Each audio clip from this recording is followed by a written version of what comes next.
ದೇಶದಲ್ಲಿ ಲೋಕಸಭಾ ಚುನಾವಣೆಯ ಎರಡನೇ ಹಂತದ ಮತದಾನ ಪ್ರಕ್ರಿಯೆ ಶುಕ್ರವಾರ ಆರಂಭವಾಗಿದೆ. ಕರ್ನಾಟಕದಲ್ಲಿ ಮೊದಲ ಹಂತದ ಮತದಾನ ನಡೆಯುತ್ತಿದೆ. ಉರಿ ಬಿಸಿಲು, ಸುಡುವ ಶೆಕೆಯ ಮಧ್ಯೆ ಮತದಾರರು ಉತ್ಸಾಹದಿಂದ ಮತಗಟ್ಟೆಗಳತ್ತ ಸಾಗಿ ಬರುತ್ತಿದ್ದು, ದಕ್ಷಿಣ ಕನ್ನಡ ಜಿಲ್ಲೆಯಲ್ಲಿ ಉತ್ತಮ ಪ್ರತಿಕ್ರಿಯೆ ವ್ಯಕ್ತವಾಗಿದೆ.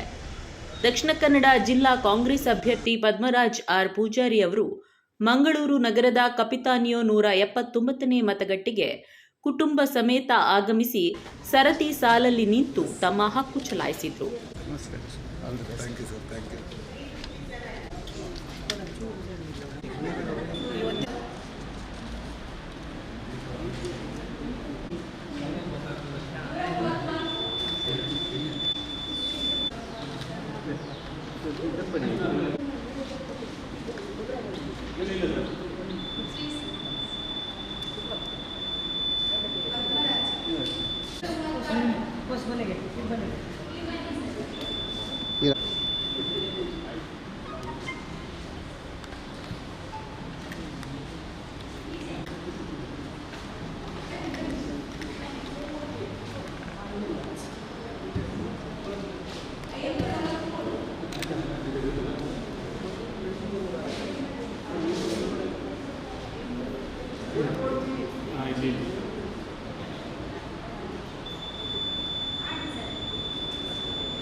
Sorry.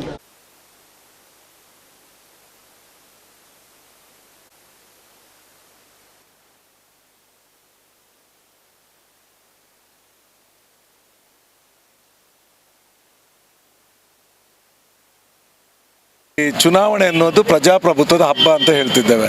ನಾವಿದನ್ನು ಒಳ್ಳೆ ರೀತಿಯಲ್ಲಿ ನಾವು ಸಂಭ್ರಮಿಸಬೇಕು. ನಾವು ಪ್ರೀತಿ ಹಂಚುವ ಕೆಲಸ ಮಾಡಬೇಕು, ದ್ವೇಷ ಕಟ್ಕೊಳ್ಳುವಂಥದ್ದಲ್ಲ.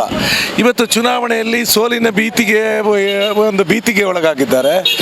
ಸುಮ್ಮನೆ ಅಶಾಂತಿ ವಾತಾವರಣ ಉಂಟು ಮಾಡಲಿಕ್ಕೆ ಒಂಥರ ಪ್ರಯತ್ನ ಮಾಡುವಂಥದ್ದು. ನಾನು ಬಹುಶಃ ನನ್ನ BJP ಮಿತ್ರರಲ್ಲೂ ಕೂಡ ಕಳಕಳಿಯಿಂದ ವಿನಂತಿ ಮಾಡ್ಕೊಳ್ತಿದ್ದೇನೆ. ಈ ಚುನಾವಣೆ ಅನ್ನೋದು ಪ್ರಜಾಪ್ರಭುತ್ವದ ನಾವು ಇದನ್ನು ಬಹಳ ಒಂದು ಪ್ರೀತಿಯಿಂದ ಇದನ್ನು ಎದುರಿಸಬೇಕಾಗಿರುವಂಥದ್ದು. ಇವತ್ತು ಚುನಾವಣೆಯಲ್ಲಿ ರಿಸಲ್ಟ್ ಏನು ಬರ್ಬೋದು, ಆದರೆ ಇದಕ್ಕೆ ಹತಾಶರಾಗುವಂಥ ಅಗತ್ಯ ಇಲ್ಲ. ಒಳ್ಳೆ ರೀತಿಯಿಂದ ಈ ದೇಶದ ಒಂದು ಪ್ರಜಾಪ್ರಭುತ್ವವನ್ನು ಉಳಿಸುವ ದೃಷ್ಟಿಯಿಂದ ತಾವೆಲ್ಲರೂ ಸಹನೆಯಿಂದ ವರ್ತಿಸಬೇಕಾಗಿ ನನ್ನ ಪ್ರತಿಯೊಬ್ಬರಲ್ಲೂ ಕೂಡ ನನ್ನ ಮನವಿ. ಎಲ್ಲ ಪಕ್ಷದವರ ಹತ್ರ ನಾನು ಮನವಿ ಮಾಡಿಕೊಳ್ತಿದ್ದೇನೆ. ಇವತ್ತು ನೀವು ಕೆಲವೊಂದು ಕಡೆ ನಾನು ನೋಡ್ತಾ ಇದ್ದೇನೆ, ಮಂಗಳೂರು ಯಾವತ್ತೂ ಕೂಡ ಈ ಥರ ಆಗೋದಿಲ್ಲ. ಇವತ್ತು ಏನೋ ಒಂದು ಥರ ಅನಾವಶ್ಯಕ ಬೇರೆ ಬೇರೆ ವಿಚಾರಗಳನ್ನು ಇಟ್ಕೊಂಡು ಕಿರಿಕೆಬ್ಬಿಸುವಂಥ ಒಂದು ಯತ್ನಗಳು, ಒಂದು ಸೋಲಿನ ಹತಾಶೆಯಿಂದಾಗಿ ಈಗ ಮಾಡ್ತಾರೆ. ಆದರೆ ನನ್ನ ಸಹೋದರರಿಗೆ ನಾನು ಹೇಳಲಿಕ್ಕೆ ಇಚ್ಛಿಸ್ತೇನೆ, ನಿಮ್ಮನ್ನು ನಂಬಿದ ಕುಟುಂಬಗಳಿರುತ್ತೆ. ನಾಳೆ ನೀವು ಕೇಸ್ ಹಾಕಿಸ್ಕೊಂಡು ಜೈಲಿಗೆ ಹೋದರೆ ಮತ್ತೆ ನಿಮ್ಮ ಕುಟುಂಬದವರನ್ನು ನೋಡಲಿಕ್ಕೆ ಯಾರು ಇರೋದಿಲ್ಲ. ಅದರಿಂದ ಸ್ವಲ್ಪ ತಾಳ್ಮೆಯಿಂದ ಇರಿ, ವಿನಯತೆಯಿಂದ ಇರಿ.